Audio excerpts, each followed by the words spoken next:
Good evening. My name is Sari Hanafi. I'm professor of sociology at the Department of Sociology, Anthropology, and Media Study. And on behalf of my department and the Sam Faris Institute for Public Policy and International Affairs, and specifically the program about refugees and Syrian refugees that we have in IFI, and I say we because I'm also a member of the executive committee of this center. So we are really honored today to have Professor Shubnem Koser Akshabar from Koç University in Istanbul. She's associate professor of sociology, and she has an impressive CV. I would highlight her recent work on about Syrian refugees, and I would like to have more time to give her the floor to talk. So I give you quickly the floor to talk about the politics of asylum flows and Syrian refugees in Turkey, the question of inclusion and exclusion. So please welcome with me Professor Akshabar. Please. Thank you for your kind words. Thank you.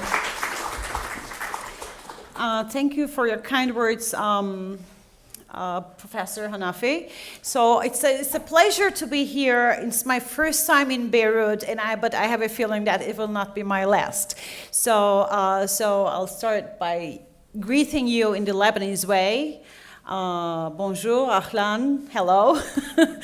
So I'm going to talk about the politics of asylum flows, but especially focusing on my recent work on Syrian refugees and the situation of Syrian refugees in Turkey. So my research mainly covers different cities in Turkey.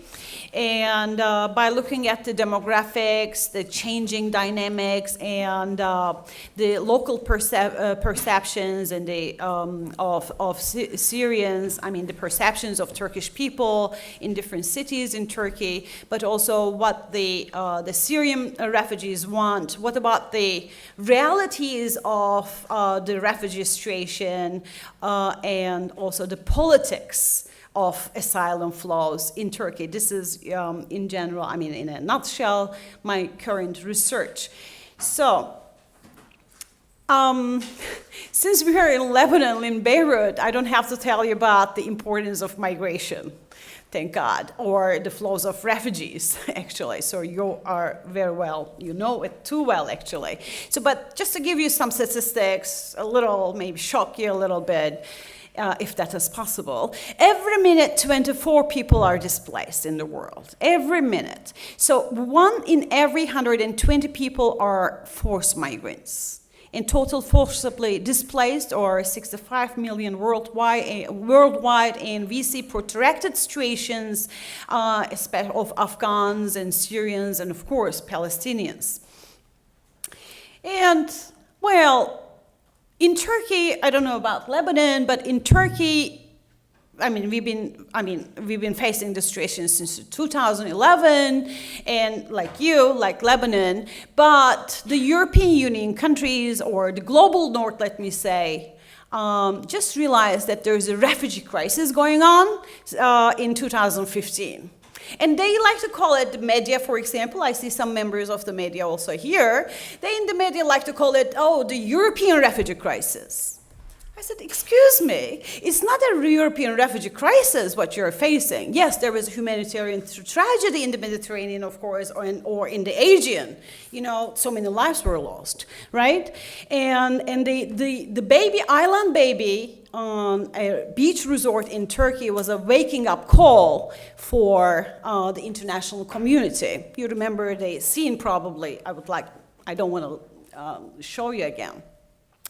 So what I say usually at the European Union meetings on migration issues, also I repeatedly say that this is not a European refugee crisis, because it's a crisis mainly in the Middle East, because the majority of refugees, 3/4 of world's refugees, reside in neighboring countries. And Turkey, for example, and for the Syrian case, there are three countries mainly, hosting the refugees, and this is Turkey, Lebanon, and Jordan, and to a certain number in Egypt and Iraq, of course. And other major refugee hosting countries, Pakistan, other than Lebanon, Pakistan, Iran, Uganda, Ethiopia. So you see, these are all in the developing world and mainly not in the global north.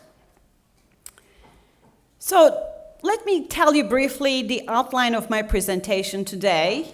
And I cannot focus too much on certain details, especially about my ethnography and fieldwork in Turkey. And so I would welcome questions after the presentation. First, I'm going to mention a little bit about the history of migration in Turkey. And like Lebanon, Turkey is not also foreign to international migration flows or the flows of refugees. I would like to underline that first and foremost. And then I'm going to give you a brief information on the recent migration scene in Turkey, like laws and regulations, for example, and the recent citizenship debate in Turkey, whether Turkish government can or should give citizenship, Turkish citizenship that is, to some Syrian refugees. Okay, this is an ongoing debate, but there are already some Syrians actually who have obtained citizenship, Turkish citizenship. And then, of course, I'm going to underline the urban refugee situation since 2011 and the challenges, local perceptions, media representations, but also the good practices a little bit. So as I said, like Lebanon, Turkey is not foreign to a mass influx of refugees and migrants. Like, just to go back to the 14th to 15th century, Jews came in because they were in the 14th and 15th century because they were fleeing persecution in Spain and Portugal.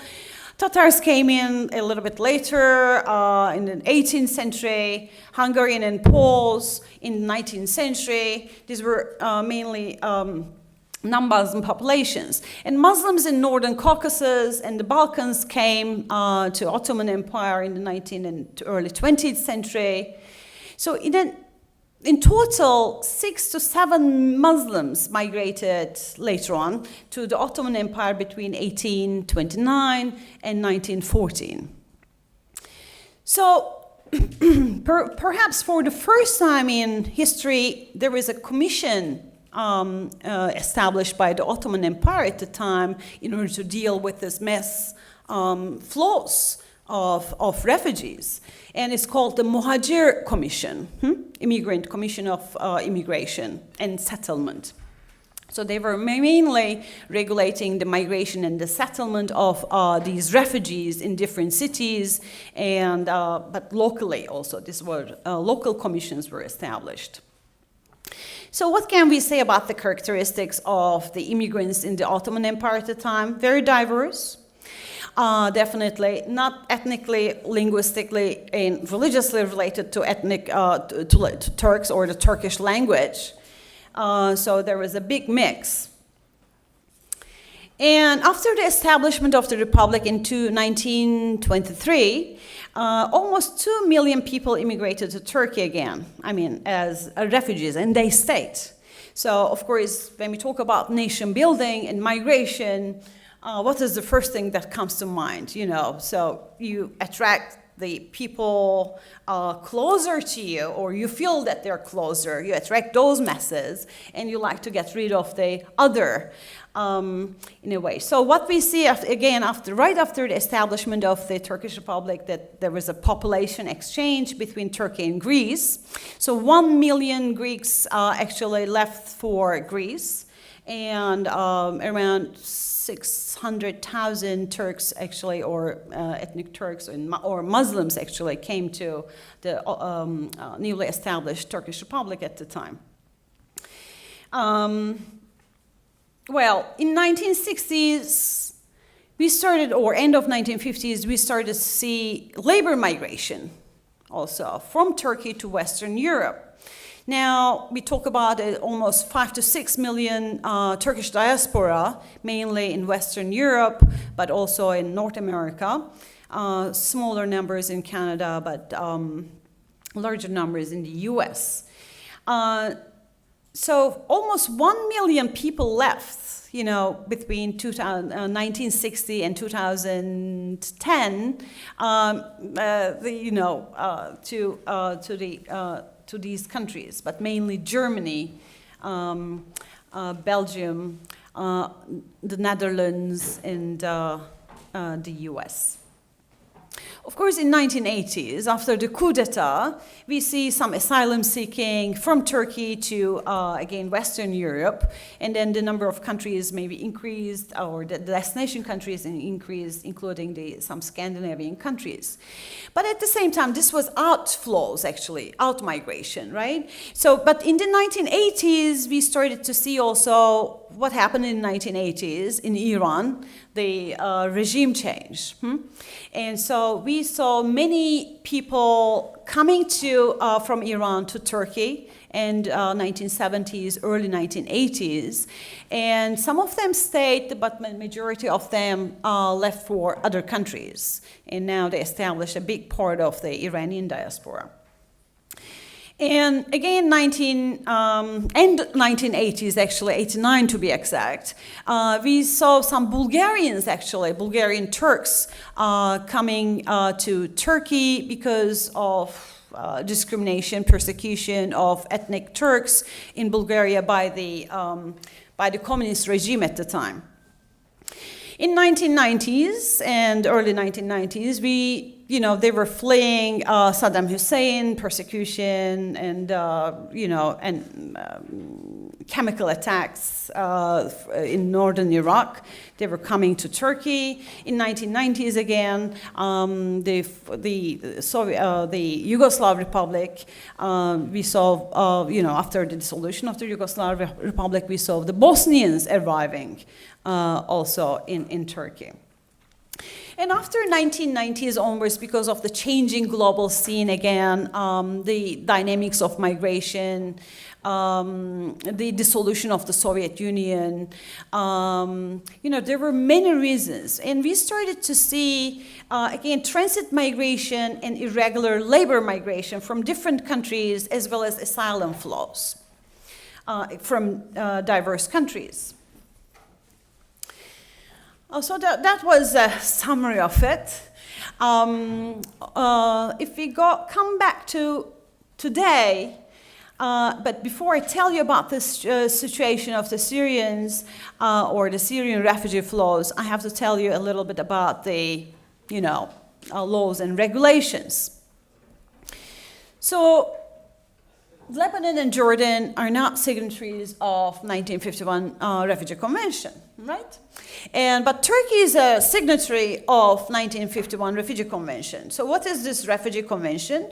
So in a way, it describes in detail who can be considered as a refugee in a country of asylum, and gives the certain criteria. So Turkey is a signatory of that convention, in a way entitled to protect the rights of refugees or asylum seekers. But interestingly enough, Turkey is still keeping the geographical limitation, which was mainly lifted by many countries in 1967.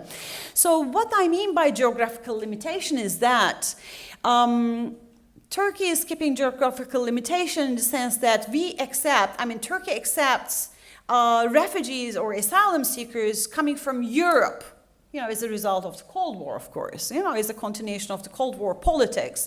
But Turkey does not accept those refugees and asylum seekers. Let me say, Turkey accepts those asylum seekers, but they don't. The government does not consider them as refugees. Okay. So interestingly, are you confused enough? So interestingly, the majority of the not really, because in Lebanon, 4 generations of Palestinians here, and Lebanese don't know what are their status. So just I'm happy I'm in the right place then, because I have a problem explaining this to my American students, you know. That means, I mean, if you're coming from Europe, right, even from Russia, we can, Turkey grants you asylum and give you refugee status, okay? But if you're coming from Syria, or let's say Somalia, let's say Iraq, let's say Afghanistan, let's say Iran, Turkey accepts you as a refugee, and together with the UNHCR, of course, UNHCR's office, but does not grant you the refugee status. Oh, then what happens? There is either the solution of going back to your country of origin, you know, if the conditions permit, of course, or resettlement in a third country other than Turkey. So these are the two options mainly. But of course, Turkey follows, because it's a signatory of the Refugee Convention, it also follows the principle of non-refoulement, which means literally not sending back the refugees to the countries of origin if the conditions are, dire or difficult for the refugees, or if they can be persecuted in their countries of origin. So what happened after when the Syrians started to arrive, 250 only in 2011, April 2011, and then the numbers started to increase a little bit. Turkish government did not want anyone to involve with the refugee crisis, because what happened was the government at the time thought that it was going to be very temporary. Okay, maybe a couple of months, a year max, and then these refugees could be settled along the border in the refugee camps. By the way, these are very, good refugee camps. When we compare it to Bekaa Valley, I guess. But of course, the situation was totally different later on. So we need to give them something. If we cannot consider them as refugees, Turkish government then decided to give them temporary protection regime. Still, I would like to underline temporary. I'm going to go back to that temporariness. So what does it entail? This temporary protection regime? It gives them actually. It's something like this, okay? It's a piece of paper in Turkish and in Arabic. So they're considered as, asylum seekers, and they can stay in the country. I mean, it gives also a residence permit, and they can have also access to also education, health, and other services. With this paper, or with the temporary protection regime. So this happened in 2013 and started to be enforced as of 2014 in Turkey, the temporary protection regime. As you might remember, if you're a migration scholar or a migration student, that same actually status was used also in Germany or in other countries in Europe, Western Europe especially, for the situation of Bosnians, And then since 2015 and especially January 2016, Turkey started to give work permits to Syrian refugees also. So according to this new law, the Syrian, temporary protected migrants, let's say, they were able to work legally in the Turkish labor markets. But is this the case? Usually they work legally, all of them? Not really.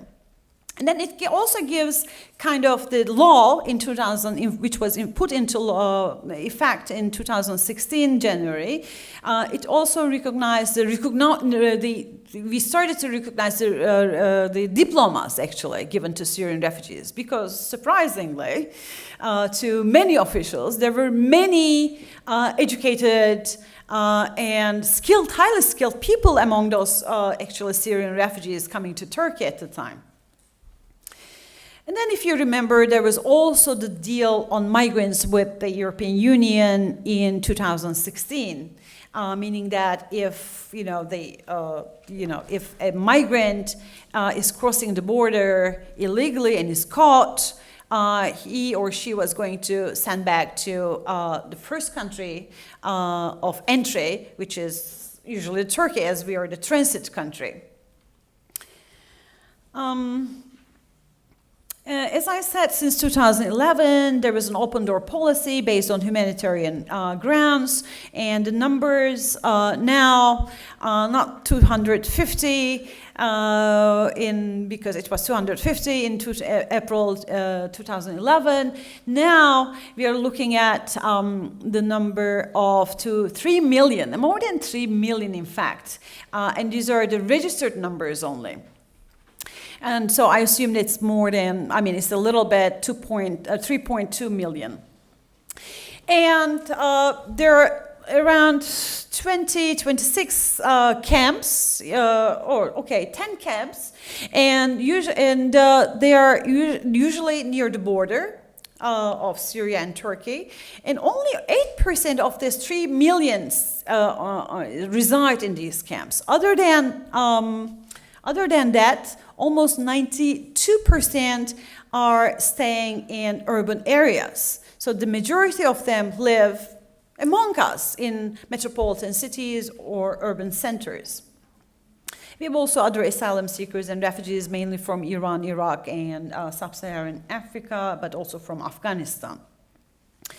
And since 2011, which is a big, actually, worry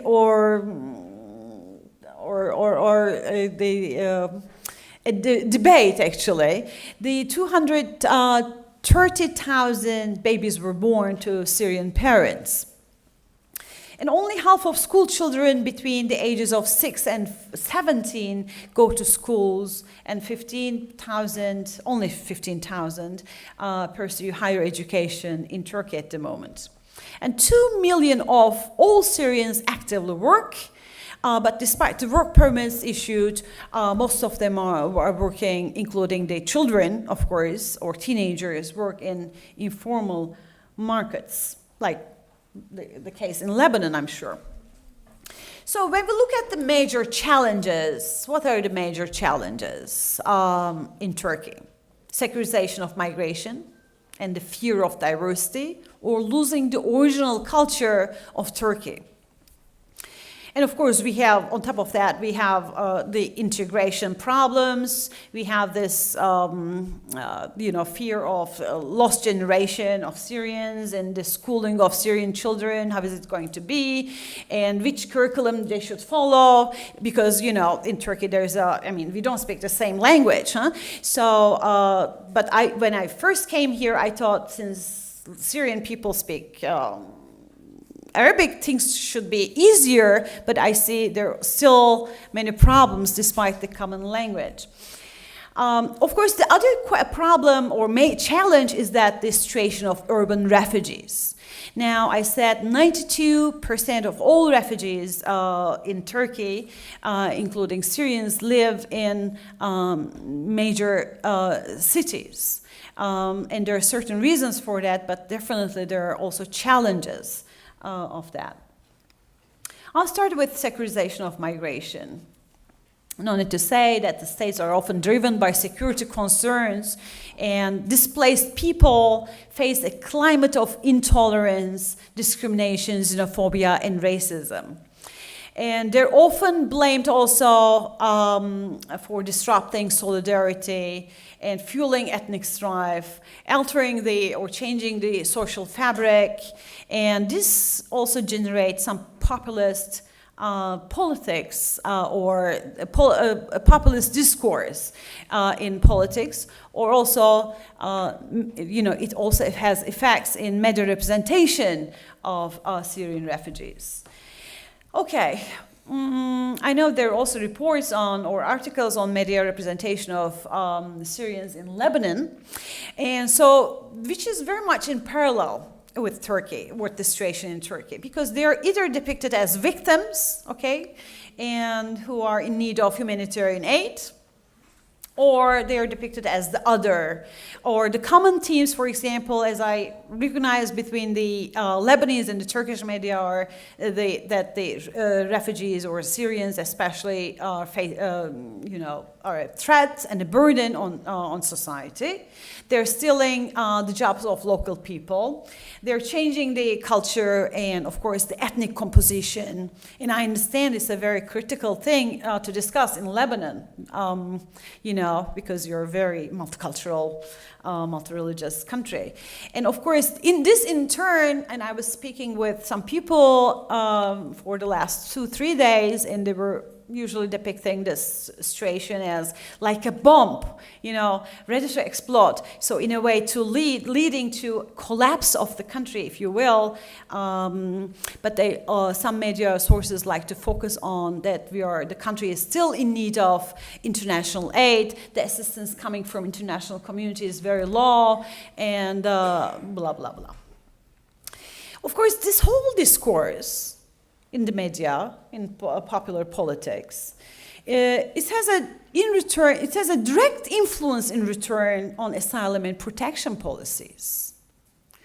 Like, for example, we see this, to be honest, inhumane deal. I don't call this agreement.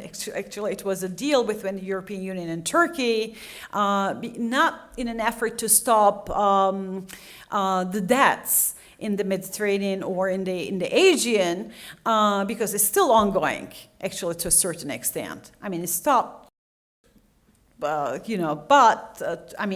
a great extent, but it's still there's an ongoing effort on the migrant side to cross the borders or the seas through human smugglers. And reluctance of the EU to act swiftly on this issue. And that what we see is also they close the borders. And then what we see is, for example, like very recently Denmark is saying that, I'm not going to take any refugees this year also, like last year. So no resettlement, okay? Even if there is resettlement in certain countries, it's less in number. Again, UNHCR, then we started to question the UNHCR because we started to see that the UNHCR is sometimes not capable of everything or of the coordination of this mass flows.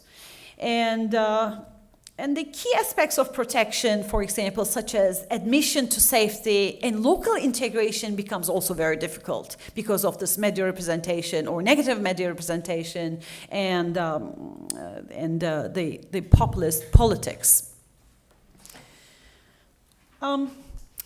Of course, we talk about always we hear almost always the security of the nation states. But what about the human security?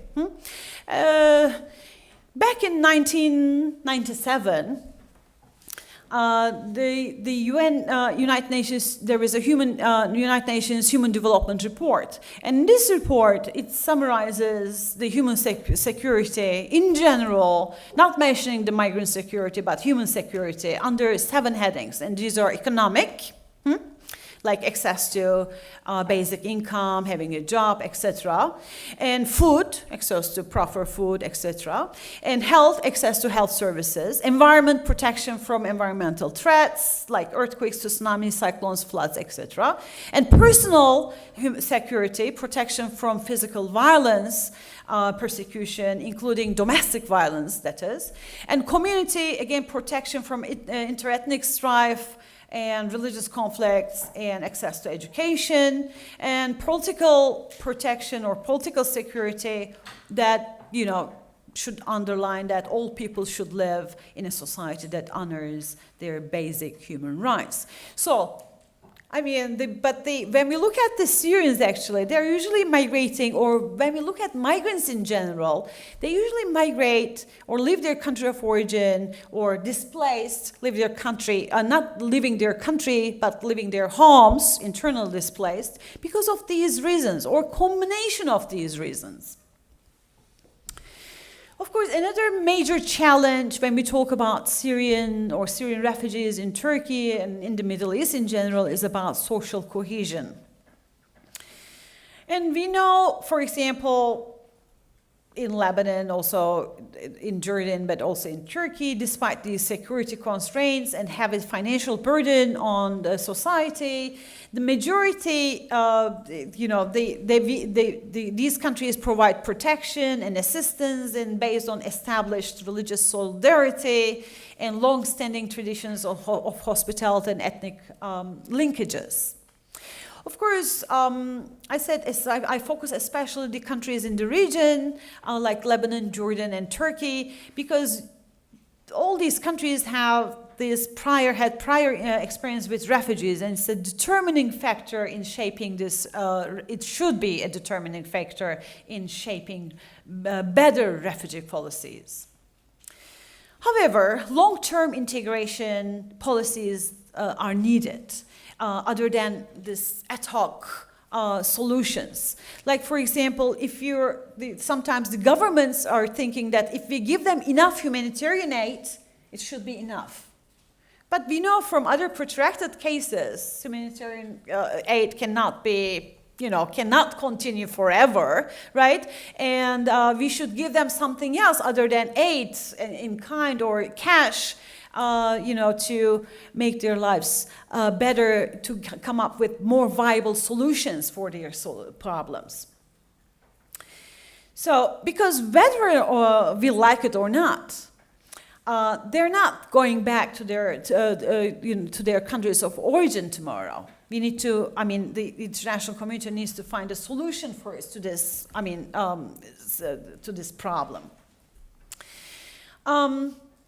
But even so, we know that, for example, there are other than refugees who are expressing that they would go immediately after the war ends in Syria. There are also other people who are here for, due to their economic problems.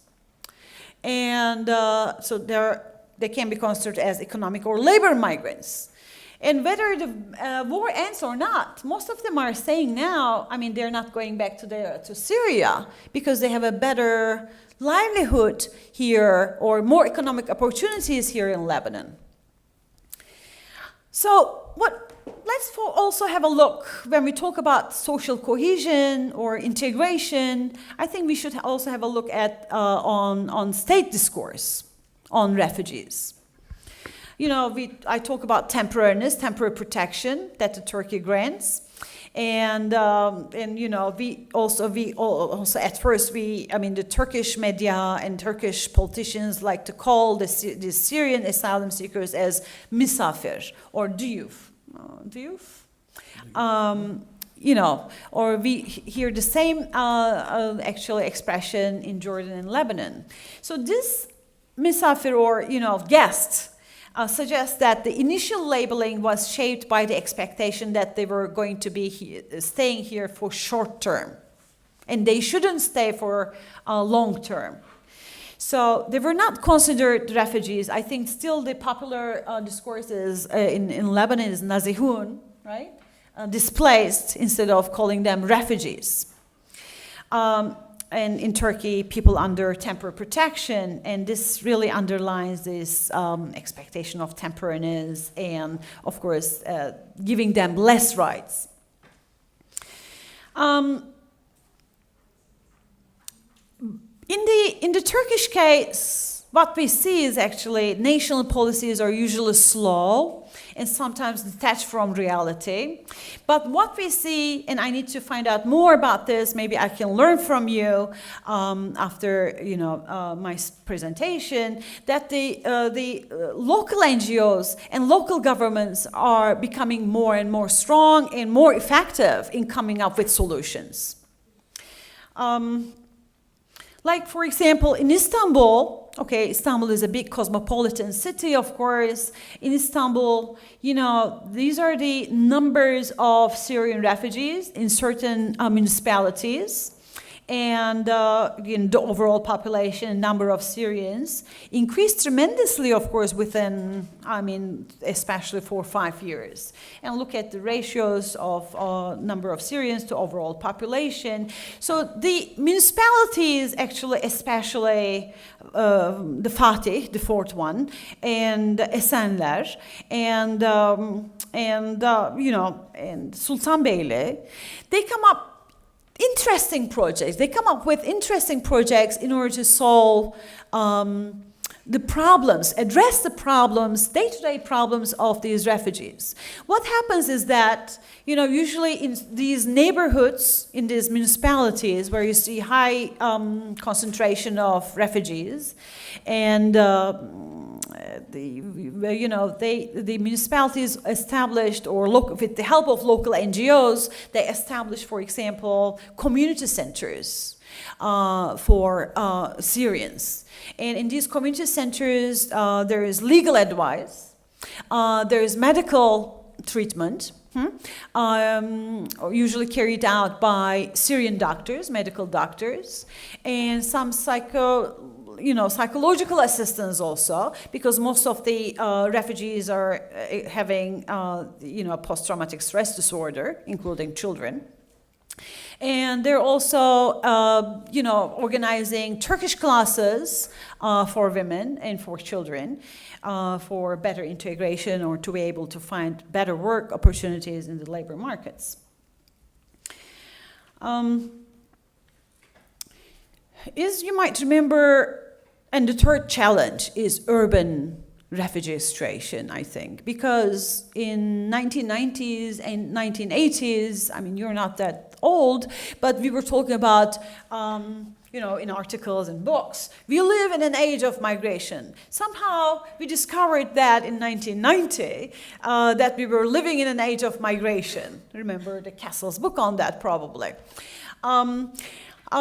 Of course, there has always been migration and forced migration everywhere, including in our region. But now I would argue that we live in the age of urban migration. Over 60% of world's refugees live in urban environments and not in refugee camps. And policies of encampment, and you're definitely in a better position to assess that. Policies of encampment came to a deadlock under protracted situations.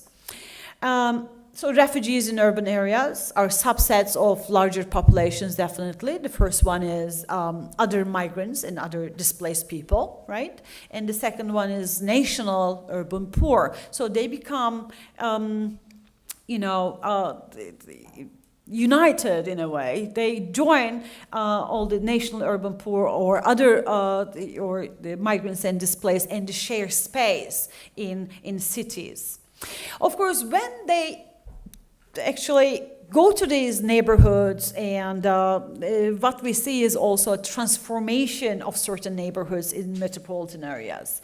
And again, to give some idea about my research, a couple of years ago, we didn't see many actually Arabic cafes or restaurants or other places.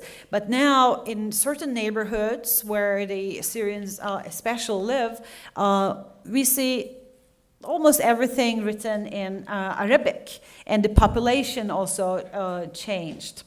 This is a Syrian cafe. We went early in the morning, so it was still closed. But this is where people go, Syrians especially go and exchange news and information and maybe decide on what to do or which countries they should target them, target next if it doesn't work for them in Turkey. And this is Hor Cafe, again in Aksaray area. It's a very famous cafe, actually, and known for human smugglers.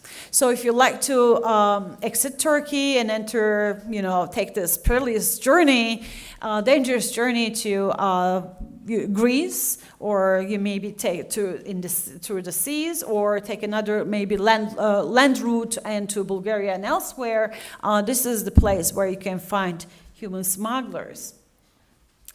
And this is Layali Shamier. And there are so many restaurants like this where the managers and workers and the waiters, or even the clientele is all Syrian. Well, this is again one part of Aksaray, and while we were doing field work, we realized they were selling life jackets everywhere. This was actually last year, early 2016. So when we entered the shop and we asked the shopkeeper, why are you selling these life jackets? And he said directly, actually, bluntly, oh, these are for Syrians only, you know, in case they would like to cross the seas.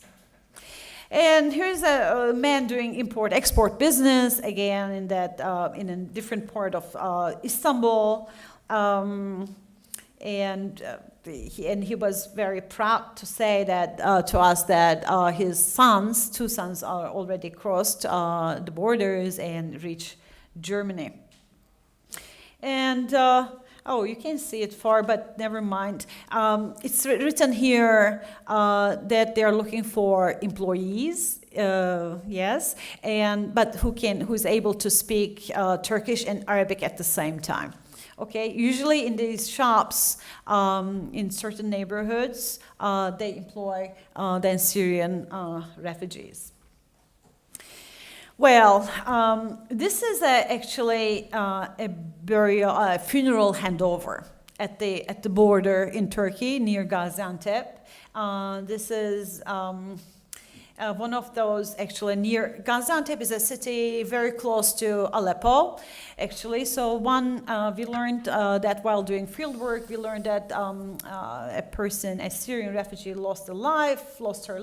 So they were taking her to the other side, to Syria. Actually. But since 2016, if a Syrian wants to cross the Turkish border and enters Syria, he or she cannot come back. Okay, except with the exception of Eid, though. So because there are almost 90,000 people of Syrian origin left, crossed the border during the Eid, al-Adha. And they were able to come back, but on other times other than Eid, if they are crossing the border for Syria, they are not coming back anymore. It's again the funeral. Let me go to transformation of certain neighborhoods.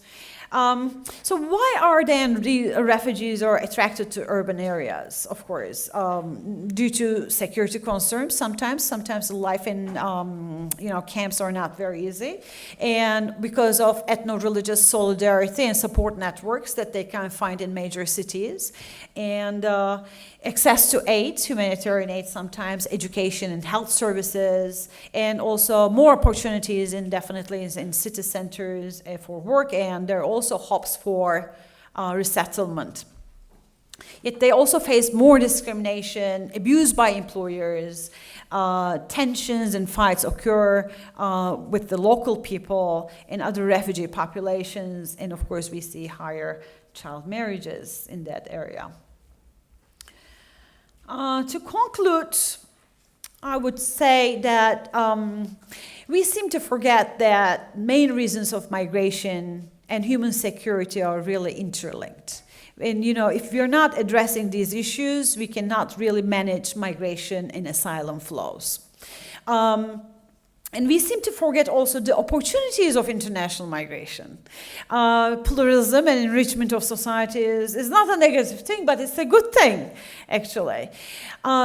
Then we also tend to forget the power, the soft power, remittances, other, opportunities that the migration brings, soft power, remittances, and the establishment of transnational communities and the economic growth potential with migration. Because open and wealthy societies will continue to attract more migration. There is a recent research, for example, carried out, other than the traditional global north countries, Turkey will continue to attract more migration in the near future. Why? Because, of course, because of the problems in the neighborhood and political but economic problems, and and because of the economic prosperity of Turkey in relevance,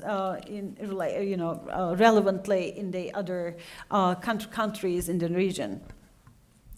And the political desire for less migration is incompatible, therefore, with the desire to maximize economic growth. So if you want more economic growth, if our politicians want more economic growth, then we should also support more migration, but manage migration. And we also see, for example, sometimes changing gender relations for the better, with the possibility or opportunity of migration. We also seem to forget that there are different migrant categories, like voluntary, involuntary, like forced migrants, economic migrants, and skilled migrants, unskilled migrants. And there are different solutions are needed in order to solve these problems for each group. And we also seem to forget, last but not least, our duty as members of the international community to help out and facilitate a safe return hopefully in the near future, inshallah, after the end of the civil war and reconstruction of Syria. Thank you very much for listening, and I'll be happy to answer your questions on the topic, and would love to listen your opinions on the situation in Lebanon. Thank you. Thank you so much, Professor Akshapar, and actually this is what fascinates me with your talk is that you give us long perspective of what is the politic of hospitality of Turkey. And here, for instance, the background of Professor Akshapar is very important. Her PhD in Belgium about Turkish migrant networks, and then going to Center for International Migration in Georgetown in Washington, and then working in India about labor migrations, etc. So we see suddenly this object of Syrian refugees. It's in the crossroad between many concepts that we cannot only understand them by reducing them to a vocab which is related to their legal status, being refugees, etc. So let me open the floor for discussion. Maybe we will collect some questions and then, okay. Karma Bibi. Thank you very much for a very interesting talk.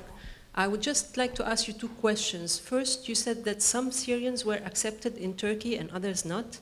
So I would like to know on what grounds those were accepted.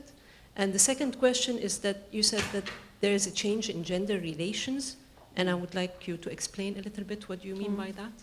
Thank you. Thank you.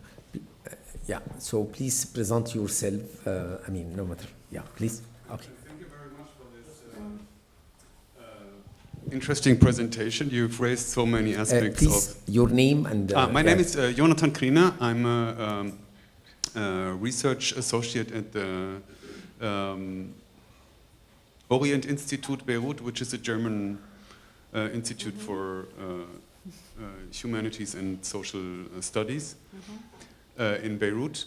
And my main question is, you were addressing the point of perception of refugees in the media, and could you especially maybe give some impression of how this picture of victimhood and but also of the potential benefit of refugees for the society and for the economy, has it changed somehow with the new assertiveness of Turkey's government that is going on since the referendum and maybe also before, and the regrouping of the media in Turkey since then.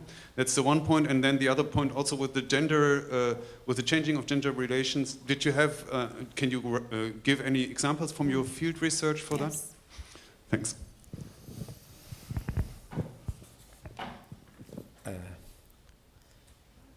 Dr. Nada Dimitri. Yeah. Hi. Dimiri. Yeah. So I'm Nada Handur Demiri, and I'm a visiting professor in sociology in the department here. Okay. Thank you very much for your great presentation. Coming from Greece myself and also of Palestinian origin, so Wow. I do experience the old and the new in the refugee studies. You spoke about the economic opportunities that the refugee flows bring to a country. I'm also very interested at the economic aspects that actually sustain the horrendous situation of the refugees living in Turkey, Greece, Lebanon, etc. And I'm particularly interested to know what have you found out from your research about the smuggling networks in Turkey, which are part of the economy of migration, I would say. Yeah. But also I'm interested if you, for example, know whether the identities of the smugglers, are they, for example, Syrian as well, because that's the case often in Greece, Yes. etc. Okay. Yeah, maybe I will Or add do a question, and then I read once a study done by Delek, I forgot her last name, professor of sociology, arguing that in the line of gender change relationship, that it was the Turkish man, some in rural area, get married with a sheep Syrian second wife. And this creates some tension within the family relationship. So can you tell us a little bit about this? Okay. So please, you can. Child marriages. So I'll start answering So we'll have another round. I started with Karma Bibi, was it? There? Yes, some Syrians accepted in Turkey, some not. I mean, the Syrians, Turkey pursued an open door policy until very recently. So all Syrians are accepted. But okay, definitely. That's my new topic. And yes, you know, that's an interesting topic actually, because I'm working on it and I'm interviewing some officials also, people also, etc. And I'm also interviewing people who have already obtained, very recently, the Turkish citizenship. And interestingly, I thought at first maybe it's an ethnic priority, because there are the Turkmens, who are coming from, who came from Syria and found refuge in Turkey. So maybe we're giving priority. Maybe Turkey is giving priority on the Turkmen Turkmen ethnic origin Syrians. I thought, no, actually, I learned later on that there are also Arabs. And as long as, this is a Turkish, there is a change in Turkish citizenship law, but until very recently, Turkish citizenship was like, actually not jus soli, but jus sanguinis, so blood. If you can prove that you have Turkish relations, ancestors, then you can obtain Turkish, or you can apply for Turkish citizenship. In the case for marriage, for example, the couple should stay together, like in many Western countries, should stay together for at least 3 years, which is already difficult enough, in terms of marriage, of course. And but also then apply, So both men and women, unlike Lebanese law, can apply for Turkish citizenship, if they prove it's not a fake marriage. So apparently at the moment, we don't know the criteria that well for obtaining Turkish citizenship. But as I was saying, there is recently a change in Turkish citizenship law. And now people, of foreign origin, if they have enough money, if they're investing in Turkey and employing a certain number of people, for example, in their factories, etc., and they can also apply for Turkish citizenship. You see?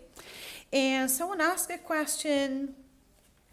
Definitely those people who have already received Turkish citizenship so far, they're not the high-skilled or entrepreneurs, okay? Maybe I assume that it will come in the near future.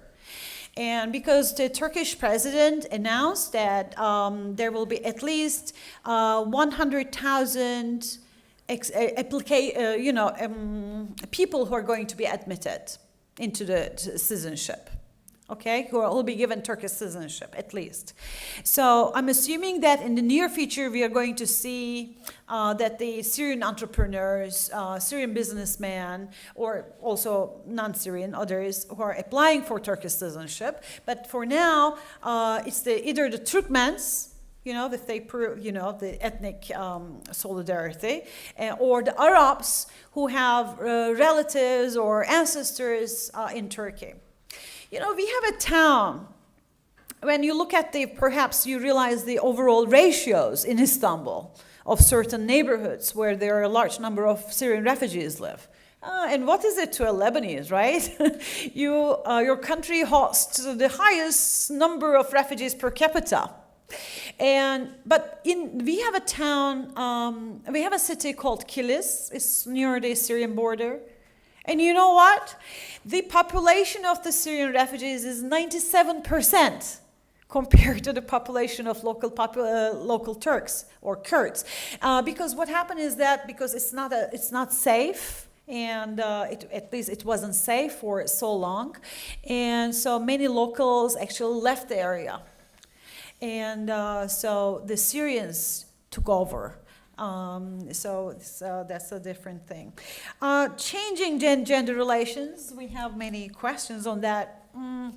Yes, actually, sometimes it's not for the better, that like in child marriages, like for example, according to actual law in Turkey, a man cannot have second wife.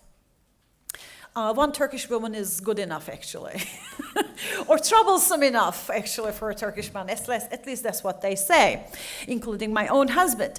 But they are getting married to Syrian women, okay, young Syrian women. And there is actually a very recent article in Times. If you have read it, I don't know. And there is some truth in that, but there's some exaggeration also, because apparently there is a criteria by Turkish men in finding, Syrian women of marriageable age. Like they should be less than 17, or 17 maximum, with green eyes, etc., etc. It's a little exaggerated, of course, but yes, there are child marriages, early marriages, let's say, and yes, there are second marriages, illegal second marriages, because it's considered illegal under Turkish law, but they do it by, through religious marriages, and of course, you see, families are, it's a big problem for the legal wife and children, and usually these marriages are not maybe fake, but they last very long. It's like the muta marriage in Iran.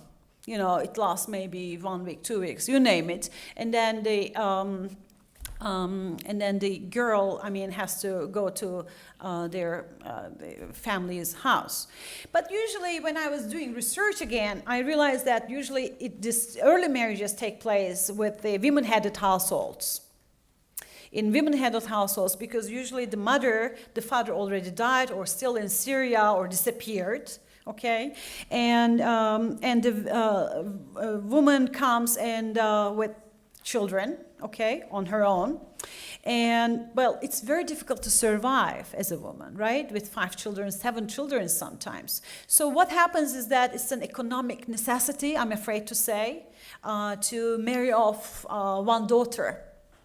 And then perhaps the husband or the Turkish man will take care of the whole family. Anyway, this is sometimes it's used as in order to survive, survival strategy.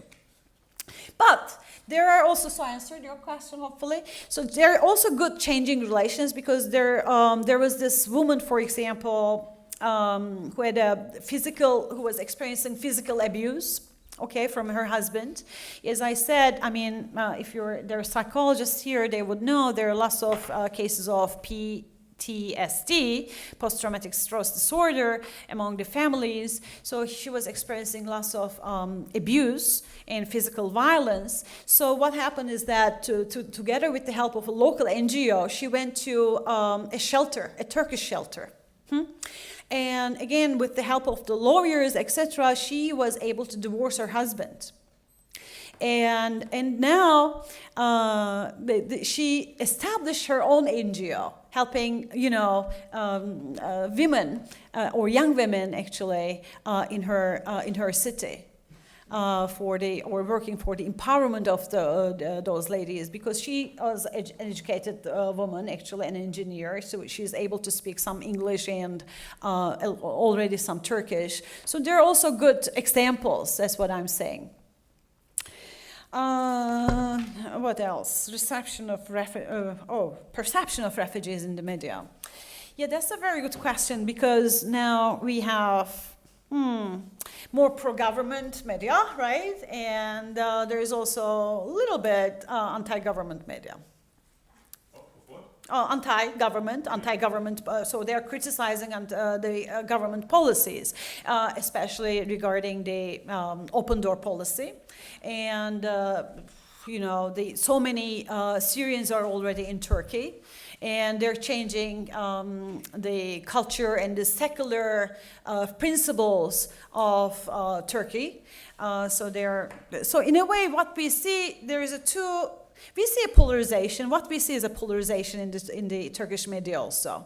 One is actually it's our Islamic duty. So pro-government sources or media say that it's our Islamic duty to protect our co-religionists and to extend the help. Not only co-religionists, but also to others, the Christians also, who were coming in, or the Yazidis, for example, came from Iraq, right? And but there are also other media groups which are criticizing these policies severely. And while it's not our duty, we have done enough for the last 6 years, and they should go back. If they can go to Syria during Eid and visit their own families who have been living there, right? So they can go for good. I think this was also one discussion here in the Lebanese media during the Eid, right? If I'm not mistaken. What else? But recently, what we are seeing is lots of tension. Not only tension between the locals and Syrians, but also there were some murder cases. So that's why what I'm saying is that the media's role is very important.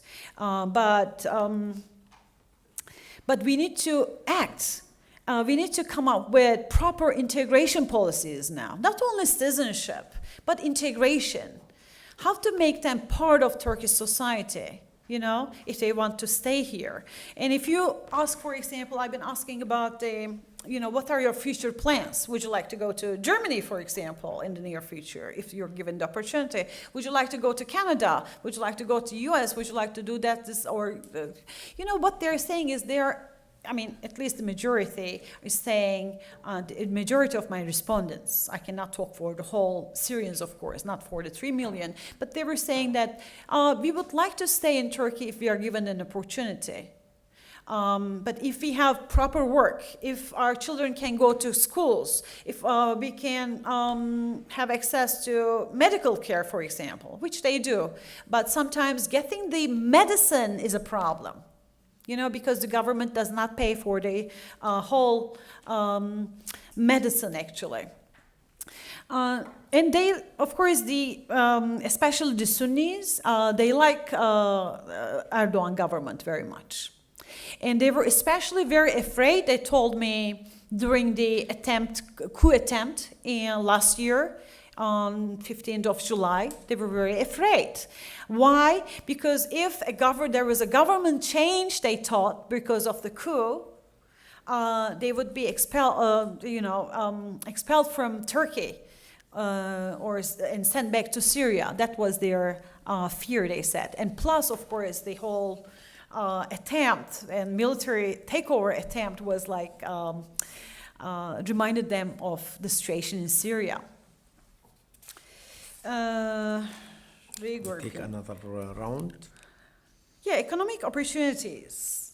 I have one more question left. Who asked that question? My sociologist friend. And smuggling networks. You see, there are also many people in Turkey who are not registered, who are not under temporary protection regime. And they are establishing, they have already established businesses in Turkey. But some of them are under protection regime, under temporary protection regime, some of them not. So what happens is that they have a valid Syrian passport. They usually leave the country, go a neighboring country, leave and come back immediately. It can be even the North Cyprus. And so validate their visa, Turkish visa. So they establish businesses. They do business not only inside Turkey, but also between Syria and Turkey, And so especially the business in the southeastern Turkey, southern Turkey, neighboring Syria, is blooming because of that. Actually, not because of Turkish businessmen only, but also Syrian businessmen. So there are, economic opportunities. What else do you want to know about economic opportunities? It was basically the opposite. It was not the opportunities that do. Sorry. Okay. So it was not really about the opportunities, because you talked about that, but more about the economic aspect that sustain the horrendous situation, and smuggling networks are a part of it. Yeah. Yes, smuggling networks are part of it. Yeah, because they cannot sustain a decent living in Turkey. Usually the poor Syrians, and smuggling networks operate. There is because of the EU-Turkey deal, put a certain actually end to it. Although there is still ongoing efforts, at least to reach Greek islands, and you know how near they are. And but of course, because of the Turkey decided to put more security effort, decided to put more, how do you say, security forces in the area, also in the seas. But usually when I wrote a piece on this actually, and it's available on Academia Edu, and especially on migrant smuggling in Turkey and the Syrian case, and we realized that while doing field work in 2015 in different cities, especially Mersin in the south, in Izmir in the west, and in Istanbul, in Edirne near the border, the Bulgarian border, we realized that these networks are were operational, and they're usually a mixture of very transnational, also a mixture of Syrians and Turks and other nationalities usually, and of course it is. I think it is natural to get a Syrian national or Syrian refugee getting involved in these smuggling networks because they were also recruiting the Syrians. Usually it was also as high as if they were going to cross through the seas, and they would demand, for example, $1,500 for the journey. Yes. Okay, please. Hi. Thank you for the effective session here. Who's talking? Here. Yes. You are talking about social cohesion and its effect in Syria or in the region. I just want to ask you more about this topic, how you think it can really affect the society in Syria, and what's the main role of local NGOs, INGOs, and UN agencies in affecting the role of social cohesion, and especially for the refugees crisis. Thank you. Okay. Yeah, but I mean, I'm Wait, sorry. and last, okay, please. Hi, my name is Ratib, and I had a question. You brought up the issue of the return when the civil war ends, which is unfortunately now a very political issue. I wanted to ask from your perspective if Turkish population would be able to deal with a permanent Syrian existence. Sorry. A permanent Syrian existence in Turkey. Oh, Because if they they might can, not... if Turks are okay with it? Yes. Please, there. Hi, my name is Sally Itani. I'm an architecture student, and I'm currently doing my thesis about refugee camps and how there's a difference between the idea of temporary versus permanent. So currently, refugees are perceived as temporary, and everyone thinks they're going to return, but this is not the case. No. So, and you were speaking about integrating the refugees into society. So what do you think can be done in relation to this issue? Okay. Yeah, behind. Thank you. Well, actually, my question is also related to the economy of migration in general. And I guess part of my question, the colleague asked part of it, which is the NGOization of the migration situation or the refugee situation. I guess my perspective starts from a Lebanese one. I know we cannot compare so much between the Lebanese state and the Turkish state administratively. However, in the Lebanese context, there's a bit of bargain between the NGOs there's an influx of NGOs in different refugee camps, particularly Palestinian refugee camps after the Syrian crisis. And there's a lot of bargain between UNRWA and the NGOs, the new NGOs, and the Lebanese government itself, plus the UNHCR. So my question is, how does Turkey come to make these policies of protecting itself from the NGOization of the refugee situation, if that is related to the Turkish You're policy? saying NGOization? The NGO. NGOization. Okay. Okay, sorry.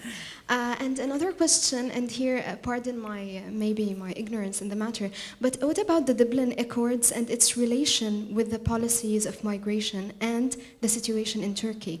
Doesn't it somehow protect Turkey from the influx of refugees? You Or mean the is- geographical limitations? Sorry, I missed the no, first part. the Dublin Accords and its Ah, relation with the geographical limitation, because I don't tend to understand the Dublin Accords in specific and the Turkish relation with it, since Turkey is not part of it, I believe.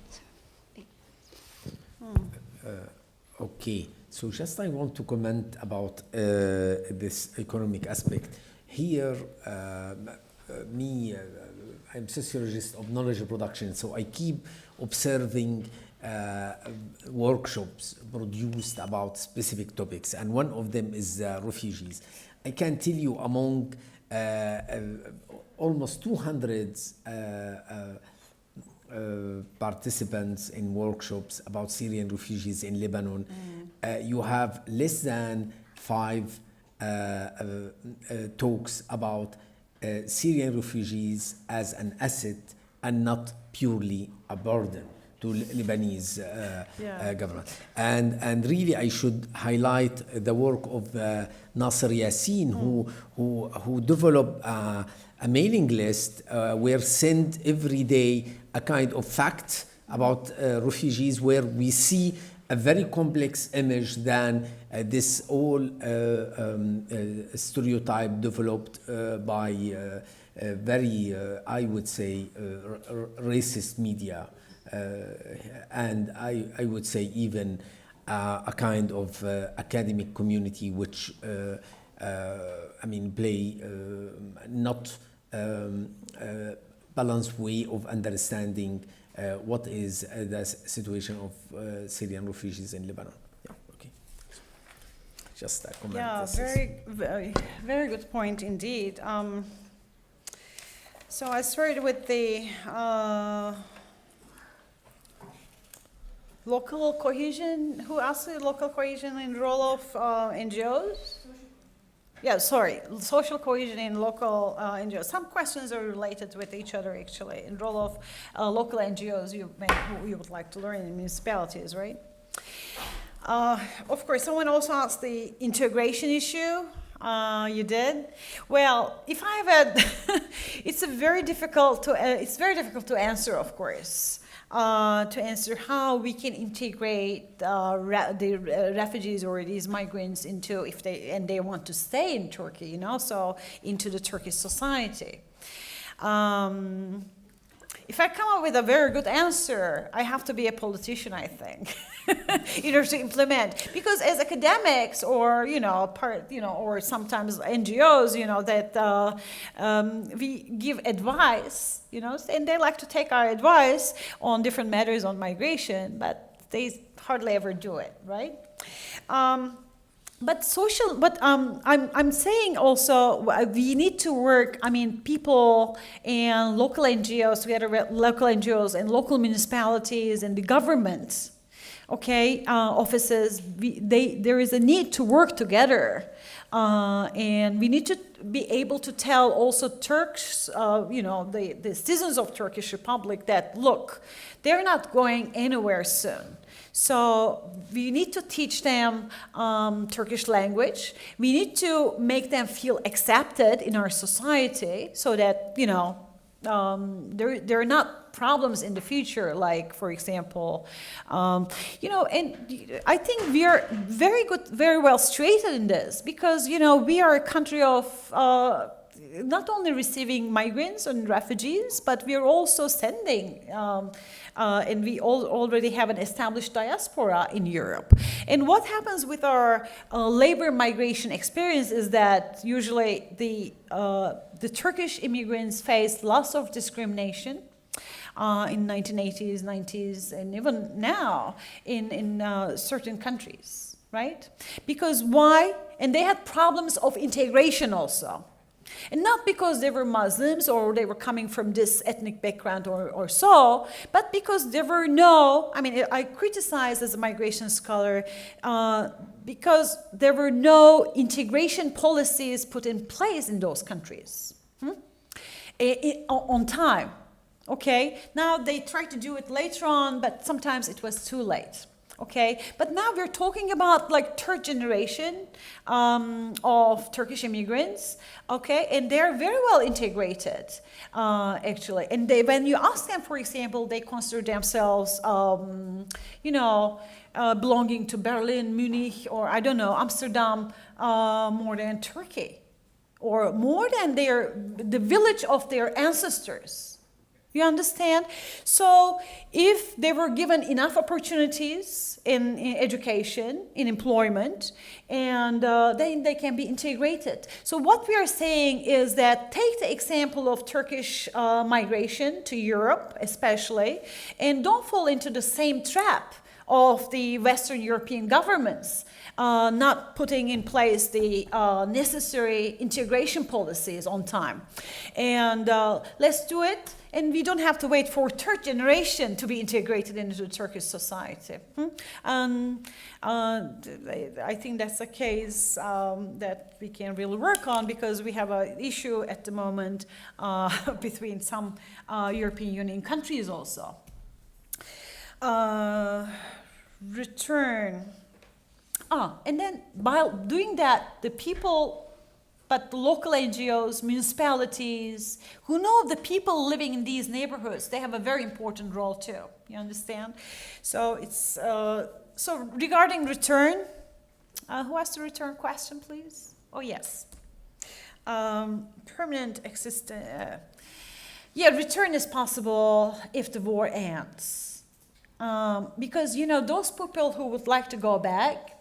They will look at their, data. They usually have relatives there. They usually have land there. They usually have property there, and they like to go back. But there are also people who says they would like to go back, but we know that they are not going back. At least in within, 5-10 years. Because why? Because it will take a lot of time and effort, for Syrian's reconstruction process. We have to live with, not we have to. Yes, I think the Turkish society, if given the chance, there are so many, we can live with Syrians. And I know, but we need to work on it. We need to work with, introduce, as I said, certain integration policies and cohesion policies, actually, and teach them Turkish, for example. Language is a very important barrier, especially for children, but especially for women. Because men somehow, they have different networks and they learn in the labor, in their jobs, but it's more difficult, especially for women, to learn. And some women,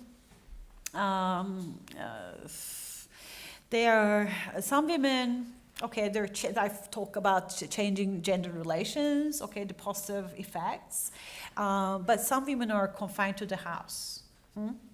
And they need to be, finding a way to express themselves, to get out, perhaps to be part of the Turkish society. They should learn Turkish language perhaps first. Refugee camps, I think I answered that question. I'm not really working too much on camps because in Turkey only 8% is staying in the camps at the moment. And that's why I'm focusing more on urban refugee case. Regarding the economy of migration, maybe it will. There are so many NGOs and INGOs actually applying for projects. And they are usually applying for the same projects. That's one actually big criticism that we hear a lot in the field. They're applying for the projects, they're writing projects, they are funded, okay? But surprisingly, you go to a city, for example, of Hatay, near the border, and you go to a city of Urfa, again, not very far from the border, where many Syrians live. And these INGOs usually come up with the same projects, okay? Like how to teach women sewing, for example. How to do this, for example. And then, after the project is over, after 3 months, perhaps, they're not finding any jobs, these men and women, okay? So it's not really doing them any good. Plus, they're competing for the same funding from the same donors also. But I don't know who's going to regulate their own work, to be honest. Bargain for the humanitarian assistance. At first, the Turkish government said we're not getting any humanitarian aid from anyone.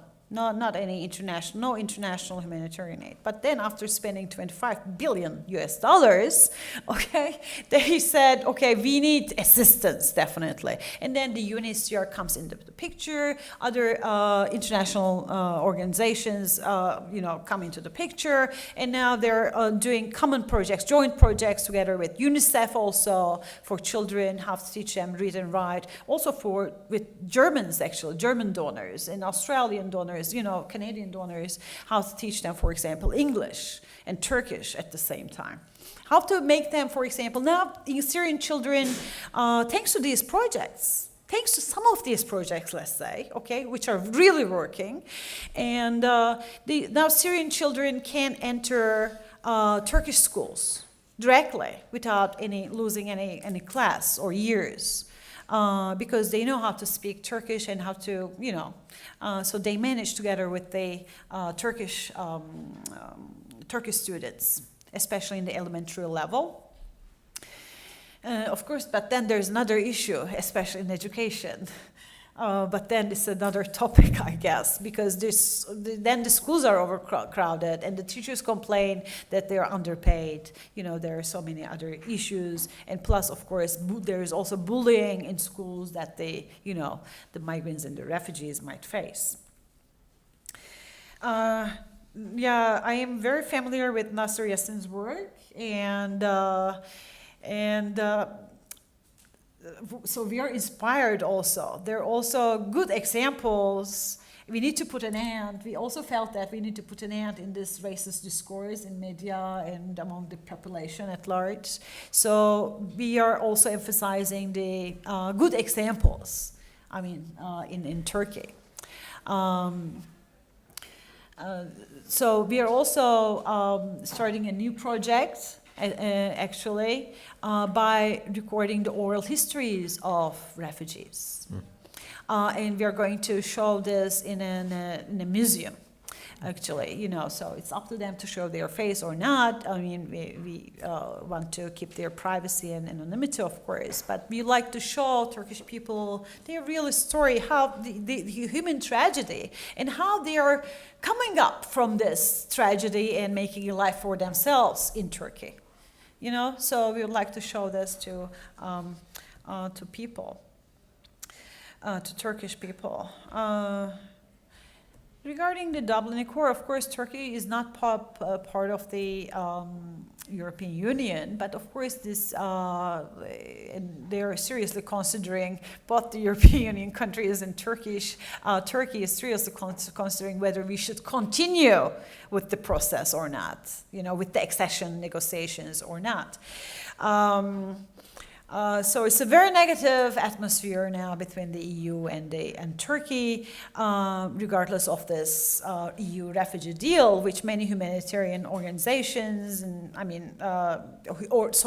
human rights organizations and some scholars criticized, actually, because it was not for the benefit of the refugees, obviously, or the smuggled people. You know, it was mainly to stop the flows going from Syria, transiting through Turkey to the European Union, you know. And these, actually, at the end of this agreement, we even questioned whether the people who were, let's say, lucky enough to reach the European Union shores, if they were even able to apply for asylum. Even if they were able to apply for asylum, whether their process would be treated fairly, you know.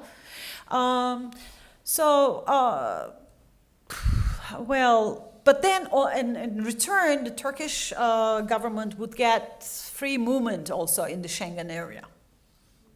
Of course, they did not deliver this promise, and then of course it becomes a bargaining point between the EU and Turkey whether to continue with this deal or not. Again, when you look at from a rights-based perspective, it's not again for the benefit of forced migrants, is it? Yeah. Okay, with this note, I would like to thank you, Professor Akshapar, for your amazing talk, and thank you for your participation in this talk on behalf of SOAM and IFI. Thank you all. I thank you for being here. Thank you. Yeah.